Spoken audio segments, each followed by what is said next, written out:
আপোনালোকে বাৰু depression anxiety নাইবা মানসিক চাপত ভুগি আছে নেকি এটা সৰু ভুল আমি কেতিয়াবা কৰি থাকোঁ আৰু এই ভুলটোৰ পৰাই মানসিক চাপ সৃষ্টি হয় প্ৰায় সময়ত দেখা যায় যে আমি কাৰোবাৰ ঘৰত গ'লে বা ক'ৰবাত গ'লে আমাক পানী যাচে আৰু সেই পানী গিলাচ আমি আধা খাওঁ আধা তাতে এৰি দিওঁ নাইবা কেতিয়াবা ৰেষ্টুৰেণ্টত গ'লে ক'ৰবাত গ'লে আমি পানীৰ বটল কিনো অলপমান পানী খাওঁ তাৰপিছত বাকিবোৰ পানী পেলাই দিওঁ বা নষ্ট কৰোঁ বা পানীখিনি এৰি থৈ আহোঁ বটলটো এৰি থৈ আহোঁ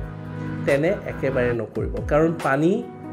চন্দ্ৰৰ প্ৰতীক আৰু যেতিয়া আমি পানী অপচয় কৰিম বা নষ্ট কৰিম বা ৱেষ্টেজ কৰোঁ তেতিয়াহ'লে চন্দ্ৰ দুৰ্বল হয় আৰু চন্দ্ৰ দুৰ্বল হ'লে মানসিক চাপ বাঢ়িব ডিপ্ৰেশ্যন বাঢ়িব এংজাইটি আহিব সেয়েহে পানী একেবাৰে অপচয় নকৰিব পানী বটল ক্ৰয় কৰিলে বা কোনোবাই যদি পানী যাচে সম্পূৰ্ণৰূপে পানীখিনি আপোনালোকে যাতে ব্যৱহাৰ কৰে বা খায় তাৰ প্ৰতি লক্ষ্য ৰাখিব ধন্যবাদ